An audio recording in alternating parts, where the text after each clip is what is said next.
Não, caramba.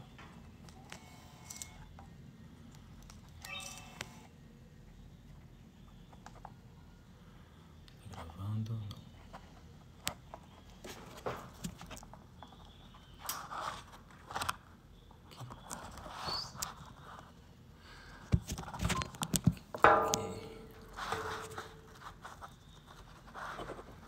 Começou a gravar. Bom dia. Bom dia. Psicanálise 2. O que é importante para você? Bom dia. Bom dia, Psicanálise 2. O que é importante para você? Isso aqui. Então vamos lá. Fixar comentário. Aqui está gravando. Ali está gravando. Aqui. Muito bom. Então é isso aí. Bom dia. Psicanálise. Segundo programa, live. Isso aí que tá rolando. Então aqui eu vou falar sobre o quê? Vou falar sobre o que é importante para você e o que é importante para você é merda pro outro, né? Foi uma postagem que eu fiz ontem à noite. Eu particularmente falo disso há muito tempo, então algumas pessoas já tiveram lá comigo, já escutou essa história. Mas eu insisto assim, acho que é uma coisa boa assim, de vez em quando sempre retomar. Aliás, eu tenho feito isso, eu tenho retomado várias postagens assim antigas para surpreenda assim, foi um pouco legal isso aqui, é interessante. E sempre bom voltar a essas coisas anteriores, até porque eu tenho achado Instagram, essas coisas, tá tudo muito igual, assim, né? Todas as postagens têm a mesma cara, as mesmas coisas. Deixa eu voltar às coisas antigas, deixa eu voltar aos clássicos e voltar a fazer de um jeito mais desencanado com isso, preocupado com o conteúdo e não com a forma, né? Então a forma tá muito parecida, o conteúdo tá vazio, eu tô voltando a textos anteriores que me ajudam a pensar algumas coisas. Aí, ontem à noite eu fiz uma postagem falando sobre isso, né? O que é importante pra você, e eu coloco, o que é importante pra você é merda pro outro. E que acredito isso daí é uma coisa da clínica, né? Você atravessar isso, você poder começar por uma via, né? E que depois vai pro outro lado, assim. Eu lembro uma vez o Forbes falando sobre isso, o George Forbes, que ele fala assim, no começo as pessoas começam a fazer análise e quer contar da sua análise, né? Olha só, hoje eu fui lá e falei, aconteceu tal coisa, falei isso. Aí você faz com o lacaniano, teve o corte de sessão, não sei o que. Eu fui lá. Aí a terapeuta quase se emocionou, até assim, se emocionou quando falou tal coisa. Disse que eu sou uma guerreira, um guerreiro, sei lá eu, né? Começa a contar essas coisas, que é o começo. Aí depois de um certo tempo, as pessoas não estão mais dispostas a ficar ouvindo o que aconteceu na sua análise, né? Igual aquelas pessoas que gostam de contar o sonho, é legal escutar o sonho de uma pessoa uma vez, não dentro da análise, obviamente, dentro da análise é uma coisa que faz parte do processo, mas tem gente que gosta de contar o que sonhou, e aí você escuta uma vez, a pessoa quer ficar contando sempre o sonho pra você, e aquele sonho sem fim, né? E aí o Forbes fala isso, né, que a pessoa ela começa contando e depois de um certo tempo ninguém mais tá nem aí. Você, tá, nossa, né? Que pra pessoa que tá passando o processo, aí falou tal coisa. Quem tá escutando fala assim, cara, mas eu sempre falei isso pra você, sempre vi isso, você nunca tinha percebido isso não? Você nunca soube disso não? E é muito louco, né? Porque pro outro às vezes já era óbvio, putz, sempre foi assim, ou assim, e daí que é isso daí? Então pra quem tá passando é uma baita experiência. Mas pra quem tá de fora pode ser uma grande besteira, assim, grande coisa, né? Isso que você tá falando. E aí algumas ideias para pensar por que desse movimento inicial. Eu vou pegar alguns trechinhos aqui, eu vou pegar duas coisas. Um, vou pegar o Kawabata, a Casa das Belas Adormecidas, e vou pegar aqui o Seminário 7 do Lacan, a Ética da Psicanálise, para fazer pequenos comentários sobre isso. Então, começando a ideia desse ponto, de que nós somos constituídos a partir do outro, né? Isso daí a gente pode pensar em qualquer dos autores, mas que você tem ali alguns autores que colocam assim que a formação do eu para o Lacan é de fora para dentro e de Winnicott é de dentro para fora, é uma posição bacana, assim, que você encontra alguns pensadores da área falando. Mas independente disso, ainda que seja, o Lacan é bem óbvio, né, que é de fora para dentro, você tem esse outro mesmo, esse outro como esse outro, e mesmo o eu é percebido inicialmente como uma outra pessoa, né, a imagem de si é percebida inicialmente como outra pessoa, e para o Winnicott aquela coisa do eu vem da própria pessoa, que ele fala no texto sobre o papel do espelho da mãe, né, que ele vai dizer então que a mãe reflete o humor do bebê para o bebê, né, para que nisso ela vai dar validade, ela vai dar lastro para aquele gesto que é espontâneo, só que é um gesto que só vai ser autoral, só vai ser perseverado se tiver um outro que recebe esse gesto, com aquele brilho no olhar, né, devolver alegria, o bebê dá aquela alegria de vida e a mãe devolve isso, né, essa alegria de vida para o bebê, então ele vê ali que realmente é efetivo, é por aí, né? Então, mesmo nesse sentido, em que esse eu vem aglutinando aí de dentro para fora, valeu, ainda assim se trata de um outro. É que em Lacan e turma da psicanálise em geral, esse outro tá como outro, tá como ali esse objeto. E para o Winnicott, que eu já falei em outras lives aqui, inicialmente esse outro não é percebido como outro, é percebido como ambiente. É nem percebido, na verdade, né? A pessoa está no ambiente. Então, se você... uma coisa é você ter aqui o sujeito e aqui um objeto, né? Um outro. Outra coisa é esse outro inicialmente ser sustentação. Você não vai perceber, né? Você não vai perceber porque você está contido nele. Enfim, independente disso, o que se trata é tem um outro na história, né? E aí tem explicações que não só da psicanálise, mas da antropologia, que nós somos seres que nascemos prematuros demais. Com relação a outros mamíferos, nós nascemos muito cedo. E aí tem aquelas especulações que nós éramos quadrúpedes e isso então possibilitava que a gestação durasse mais tempo. E aí então para a passagem com o bípedes, por conta da força gravitacional, por conta do tamanho da barriga, do tamanho que ficaria o bebê, meio que é expulso do corpo muito cedo, muito prematuramente, e depois que nós nascemos precisamos mais de alguns anos para estarmos maturados, né? Para estar assim em condições mínimas da gente se virar um pouco nesse mundo. Então veja aí que esse outro é super necessário, sem o outro o sujeito não existiria, não teria condições de continuar sendo, né?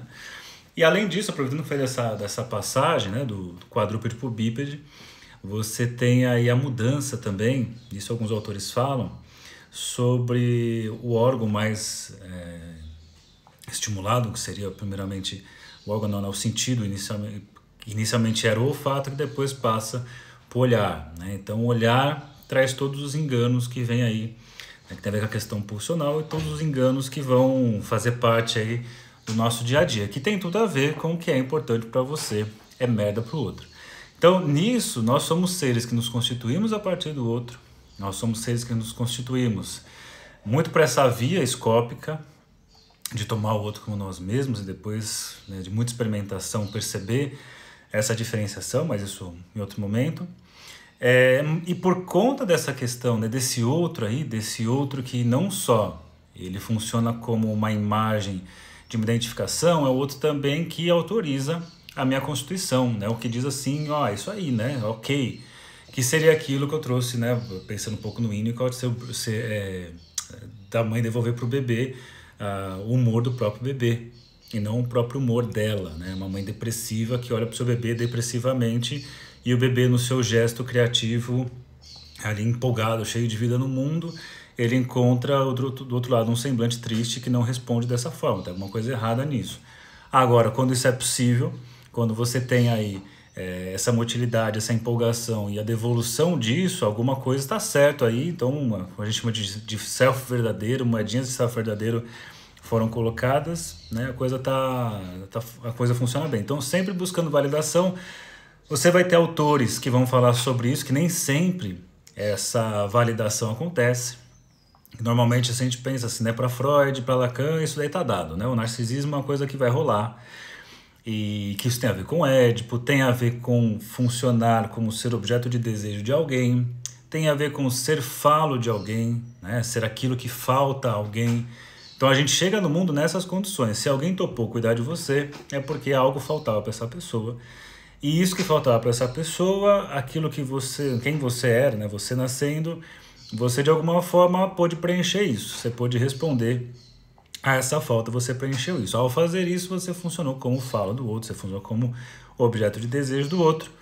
E isso daí seria a vivência de um narcisismo. Então, para alguns autores, isso é dado, não tem o que fazer, né? Não tem, já é assim a coisa, e alguns autores vão questionar, assim, ó, algumas problemáticas, por exemplo, a questão borderline, por exemplo, a questão narcísica, não significa que esse narcisismo foi garantido, né? Mas na questão narcisista, como vai pensar, por exemplo, o Hyams Kohut, que vai colocar que nós precisamos ter a experiência de ser o brilho nos olhos de alguém, né? Isso possibilita nosso narcisismo.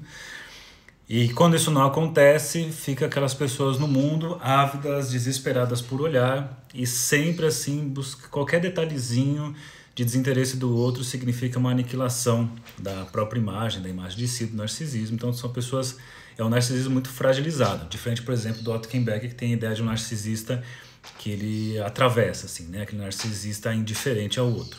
Mas não vou entrar muito nesse assunto, porque a ideia é essa, nessa posição inicial que a gente toma com esse outro, dessa validação desse olhar do outro, e aí essa posição básica do sujeito, que depois ele vai ter que se haver com o declínio disso, de perder esse olhar de desejo para ele, de deixar de ser objeto de desejo, de deixar de ser a novidade. É o que passa, por exemplo, o Woody no Toy Story, ou enfim, qualquer história de amor aí que alguém já viveu, que está assistindo aí a live ou o vídeo.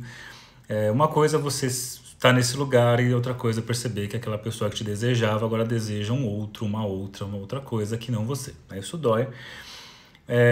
Mas é interessante que por conta dessa história toda, dessa constituição a partir do outro, a gente tem sempre essa posição básica diante do outro. Qual que é a nossa posição básica diante do outro? Suposição sobre o desejo do outro. Então a gente está sempre ali supondo que o outro deseja alguma coisa, estamos ali para responder a isso. Aí é muito legal que mesmo nessa ideia de supor o desejo do outro, inclusive pode acontecer com o outro que esteja dormindo, né? Até aquela coisa, mesmo o analista que não se coloca constantemente, não fica naquele lugar contra-transferencial, não fica naquela coisa de falar muito em sessão, aquele analista que é mais neutro, se isso é possível, mesmo esse analista ele vai sofrer projeções, vai acontecer a questão da transferência com ele, que é inevitável de fazer suposição de desejo a esse outro. E aí é muito legal você pegar, por exemplo, esse livro aqui, A Casa das Belas Adormecidas, né? Acho que muita gente deve conhecer esse livro aqui, e do Kawabata, prêmio Nobel, que conta a história aqui de um cara de 60 e poucos anos, o Eguchi, que ele está lá numa casa, ele é um senhor, já um idoso, que apesar de idoso, ele está funcionando bem sexualmente falando, e ele tem um amigo que não funciona bem sexualmente falando, indica para ele lá num lugar que é tipo um prostíbulo, assim, mas não é exatamente um prostíbulo, porque lá o que tem não são exatamente prostitutas, o que tem ali são mulheres que são virgens, jovenzinhas, que estão dormindo, adormecidas, e os velhos passam a noite lá com elas estão sedadas, né, com um tipo de substância, e que aí pode fazer o que bem entender com elas, desde que não seja sexo. E até assim, não vai fazer coisas tipo enfiar o dedo na boca da pessoa, né? A pessoa tá dormindo, você vai ficar enfiando o dedo dentro da boca, então isso é uma coisa que você não vai fazer. Mas olha que interessante aqui, essa questão que eu falei da suposição que a gente tem sobre o desejo do outro, que ele fala assim, ó, essa é uma edição, só para se alguém for buscar depois, esse é capítulo 2, pronto. No capítulo 2, lá pelas tantas, né, umas 4 páginas depois do início do capítulo 2, fala assim, ó, o velho Eguchi sentiu que com esta jovem não conseguiria manter o recato como fizera com a outra. Acordada ou adormecida, essa garota por si só seduzia um homem. Veja aí que duas coisas que a gente pode tirar, outras coisas poderia, mas vamos pegar 2 pelo menos. Primeiro, essa questão, né, de que o outro, de fazer a suposição do desejo do outro, E no caso aqui, a pessoa que está ali quieta e o Eguchi está dizendo que está sendo seduzido por essa pessoa que está quieta. Simplesmente está quieta, está se sentindo seduzido. E o quanto isso acontece nos dia a dia por aí, né? Mesmo quando o outro não fala nada, você está lá atribuindo coisas, né? Você, na verdade, assim, né? Aquela coisa, onde a gente não tem dado, nós fantasiamos. Então, se você está escutando uma pessoa falar, e aí a pessoa está explicando alguma coisa, passa um caminhão fazendo um puta de um barulho, e aí um trecho bom ali, você não consegue escutar porque o barulho do caminhão atrapalhou. Então ali você vinha num raciocínio, né, numa coisa que você está criando, escutando aquela fala, aí vem aquele barulho de caminhão, você não consegue entender o que foi aquela parte, aí depois retoma, e aí meio que inevitavelmente você começa a tentar recriar o que foi ali, né? Onde teve aquela lacuna, o que foi aquilo, o que foi aquilo. Então onde você não tem o dado o concreto ali, você vai colocando, né, fantasias suas, você vai criando o conteúdo a partir do seu próprio desejo. Você está lá pensando no conteúdo, ele deve estar dizendo sobre isso, e quantas vezes isso acontece na nossa vida, que você perde um trecho por algum motivo, e aí depois você supõe alguma coisa, e depois você está lá supondo alguma coisa, lá pelas tantas você percebe que não tinha nada a ver com o que você estava pensando. Mas enfim, então veja aí que diante do silêncio do outro, do não saber com relação ao outro, o sujeito produz lá a sua fantasia. No caso aqui, o Eguchi coloca uma fantasia de sedução. A garota está dormindo, deitada, e ele coloca: acordada ou adormecida, essa garota por si só seduzia um homem. É que aí também vale para pensar aquele raciocínio de o abuso foi feito porque a pessoa usava tal roupa, porque a mulher, a pessoa não, né? A mulher usava tal roupa. Ah, então ela usava uma roupa muito curta, obviamente ela estava se oferecendo. Ah, ela usava uma roupa muito longa, obviamente ela queria produzir aquilo, porque que ela esconde tanto ali? Ah, ela olhou naquele momento, se ela olhou, ela quer alguma coisa. Putz, ela virou a cara pra mim, então se ela virou a cara pra mim significa que ela tá tentando me seduzir. Sempre essas interpretações que a pessoa faz porque quer, né? Porque ninguém tá dizendo que é isso. Então é interessante isso, me chamou muita atenção esse livro, principalmente nesse ponto, em vários momentos ele faz isso, o quanto ele fica, né? Tem outras partes assim, tem momentos que ele fica angustiado, sem ter ideia do que ela quer dele, ela não quer nada, ela tá deitada lá, né? Dormindo. E ele fica assim, mas o que ela quer de mim? O que eu faço? Não sei o quê. E essa passagem assim de quanto essa sedução aconteceu, ela acordada ou dormindo. Então essa posição do sujeito de ficar fazendo suposição sobre o desejo do outro. É interessante isso, porque a gente pode usar esse texto do Kawabata para pensar um pouco a posição do analista. E o analista fica nesse lugar aí de... Eu falava isso em um dos grupos que eu tinha, que o analista tem que fazer o papel do morto ali. Na verdade, eu tiro isso do seminário 8, que o Lacan fala sobre a transferência, em que ele fala sobre que na Grécia, naquela época, tudo era escuro, não tinha as luzes, então era possível se passar por uma outra pessoa, desde que você não fizesse muito barulho, né? E eu trazia isso, quanto na análise o analista é esse, que ele pode ficar ali naquele lugar. Daí eu criava uma situação, obviamente, só para caricatural, para ilustrar, seria estar na cama deitado, e aí vai chegar outra pessoa para deitar com você, e se você souber ficar meio que em silêncio, meio seguir um pouco o jeito que a pessoa te conduz, você consegue se passar pelo outro que ela tanto quer, que ele tanto quer. Então, na verdade, você não faz o papel de morto, né? Você faz o papel do que está dormindo ali, e você pode até se dar muito bem nessa. Então, que aí depois ele chega numa frase que é servir para servir-se, né? Então ele serve a Eros para depois servir-se disso. E aí, continuando esse raciocínio para chegar ao que é importante para você, então essa posição de grande importância que a gente dá para esse outro, querendo alguma coisa de nós, fazendo suposição sobre o desejo do outro, e que a análise vai mostrando com o tempo que na verdade ninguém quer nada. Ninguém quer nada de você, exatamente. Uma coisa ou outra pode ser, mas não é nada dessa ordem do desejo que a gente cria em fantasias mirabolantes. E com o tempo você começa a perceber que aquilo que é tão importante para você, as pessoas não se interessam tanto por isso. E é curioso, como a gente tem essa característica narcísica de depender do olhar do outro, a gente quer que o outro queira... O nariz está uma prostituta?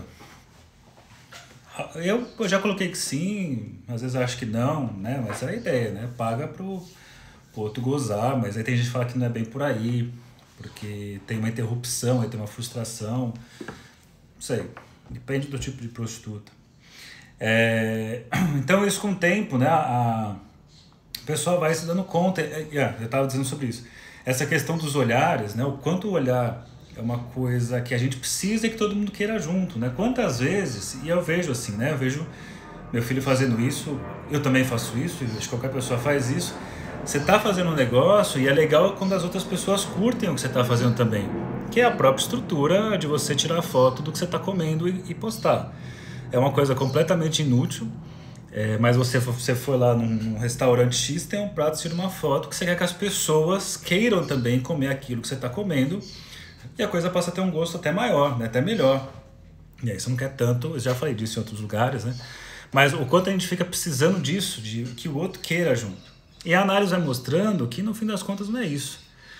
A gente quer que o outro queira e a análise vai mostrando o tempo todo que é isso. O seu marido, sua esposa, seu namorado, namorada, seu amigo não tem que querer isso. Sua mãe não tem que querer isso. Seu pai não tem que querer isso. Quem quer você? Então, se quem quer você, queira você, deseje você. Não tem que ser outro. Isso vai acontecendo, acontecendo, acontecendo, até que quando tudo dá certo, se é que possível dar certo, mas quando tudo vai caminhando na análise, você vai desejando a coisa pra você e vai, então, dane-se se os outros não gostam. Mas não é aquela coisa assim, que se dane vocês, então eu vou fazer mesmo, aquela coisa chata, né, vou esfregar na cara dos outros que estou fazendo já que ninguém quer. Não, o negócio que você percebe assim, cara, ninguém, né, dane-se que os outros não gostam, eu vou fazer porque eu quero fazer isso. Eu lembro uma vez uma discussão, uma pessoa falando assim, tava passando o Zagallo, pô, o Zagallo só sabe falar de futebol, tudo é futebol, não sei o que é futebol, aí o cara tá com 90 anos, não sei o que é futebol. Eu falei, pô, que legal, cara, ele achou aquilo que ele achou um investimento para a libido dele e ele sabe muito bem qual que é, né? Coitado de nós que não sabemos e ficamos aí fazendo um monte de coisa, fazendo live 6h40 da manhã, comprando livros e não lê o livro e, sei lá, faz isso, aquilo outro, não sabe muito bem o que fazer. Quando você tem alguém ali que está sempre fazendo aquilo. E, obviamente, eu não sou tão chegado em futebol, eu olho e falo assim, porra, que perda de tempo ficar só falando disso, né? Sempre acho engraçado quando vai jogador na porta de estádio, né? O cara, terça-feira de manhã, horário de expediente, tá a galera lá na porta do Corinthians, do Parque São Jorge, lá na porta do Palmeiras, para tomar satisfação com os jogadores, né? Assim, como assim você não chutou com raça ali? Aí você olha e fala assim, porra, é um negócio completamente inútil. Mas para aquela pessoa, é a vida da pessoa, né? É a coisa mais importante para aquela pessoa. E você vê os caras assim, Corinthians, Corinthians, minha vida. E é isso. Aí a gente dá risada, nossa, que exagero. Mas tem a galera do Lacan, Lacan, minha vida, Winnicott, Winnicott, minha vida. Tem a galera que faz isso, né? Então é tão zoado quanto, né? E não é zoado no fim das contas, porque é aquilo que a pessoa deseja e pro outro é merda aquilo. Então é bem interessante isso na análise, e aí me lembra o que o Lacan fala no seminário 7. Quem está lá no grupo Praxis, a gente já trabalhou esse capítulo aqui, mas ele fala algo bem interessante a respeito de uma coleção de caixas de fósforos, né? Então ele coloca aqui, que é bem bacana, né? Ele fala assim, ó, que já ficamos hoje no nível do objeto e da coisa. E aí ele fala assim, isso só para quem quiser depois procurar, estudar, isso está no capítulo 8 do seminário 7. Né? Seminário 7, capítulo 8, o objeto e a coisa, você vai lá na parte 4, aí ele fala assim, terceiro parágrafo da parte 4, psicologia da coleção há muito a dizer, eu mesmo sou um pouco colecionador, e se alguns dentre vocês acreditam que é para imitar Freud, deixem-nos esse privilégio. Ok. Aí ele fala assim, ó, o que se chama objeto como fundamento da coleção, vocês devem distinguir seu sentido daquilo que se chama de objeto na análise. Na análise, o objeto é um ponto de fixação imaginário, dando em qualquer registro que seja satisfação ou pulsão. Né? Então, Na análise, o objeto é um ponto de fixação imaginária. Imaginário tem a ver com imagem, tem a ver com certeza, tem a ver com ilusão, tem a ver com camada do ego, eu, né? Ego barra eu. Então, o objeto é sempre dessa ordem de uma fixação imaginária. Ele fala, o objeto da coleção é uma coisa totalmente outra coisa. Porque aqui você vê, que está falando assim, é uma fixação imaginária, ordem do engano, né? Aquela hiperinflação de uma coisa, aquilo que você põe para não enxergar, né? O que está para além, para não enxergar uma questão, você fica fixado em determinado objeto, que é uma fixação imaginária. Não, a própria palavra diz fixação, né, que você fica parado ali, você está fixado obviamente no imaginário, mas o imaginário em si é parado, é imagem parada. Aí ele fala, objeto de coleção é totalmente outra coisa. E vou mostrá-lo nesse exemplo, onde a coleção está reduzida à sua forma mais rudimentar. Aí ele fala aqui, durante uma época, ele fala de um amigo, o Jacques Prévert, que ele fala assim... E lá eu vi, não sei porquê, a recordação disso surgiu na minha memória, uma coleção de caixas de fósforos. Era uma coleção que você podia facilmente fazer na época. Era talvez mesmo tudo que havia para se colecionar. Só que as caixas de fósforo se apresentavam desta maneira. Todas eram as mesmas e dispostas de uma maneira extremamente graciosa, que consistia no fato de que, cada uma tendo sido aproximada da outra por um ligeiro deslocamento da gaveta anterior, se encaixavam umas nas outras, formando uma fita coerente que corria sobre o rebordo da lareira, subia na murada, passava de ponta a ponta pelas cimalhas e descia de novo ao longo de uma porta. Não digo que ia desse modo ao infinito, mas era excessivamente satisfatório do ponto de vista ornamental. Então ele fala assim, é um amigo que colecionava caixa de fósforo, mas não era simplesmente colecionar caixa de fósforo, ele pegava essas caixas de fósforo e colocava meio que uma assim encaixada na outra, a ponto de fazer como se fosse uma escadinha assim, né? Ó. E aí ele coloca assim, e para que isso? Né? Qual que é a utilidade de pegar uma coisa? Vamos pensar assim, em termos de finalidade, de utilidade, a caixa de fósforo é aquilo que tem os palitos de fósforo para você riscar o fósforo e ter lá o fogo e acender alguma coisa. Aí ele coloca mais ou menos assim, mas o que adianta? Né? Para que serve? Né? De que adianta fazer esse ornamento aí com as caixas de fósforo? Aí o Lacan coloca, para nada. Né? E justamente interessante, para nada. E é interessante assim que o cara podia ser o máximo fazer aquilo, o Lacan fala assim, até que é bonito, mas do ponto de vista utilitário não tem utilidade nenhuma. Porque você pega um monte de caixa de fósforo e faz um uso que não é de caixa de fósforo. Então, olha que legal isso daí, né? E aí a gente começa a perceber o quanto a gente na clínica dessa travessia de um desejo utilitarista, né? Por que eu estou fazendo isso? Qual o retorno disso?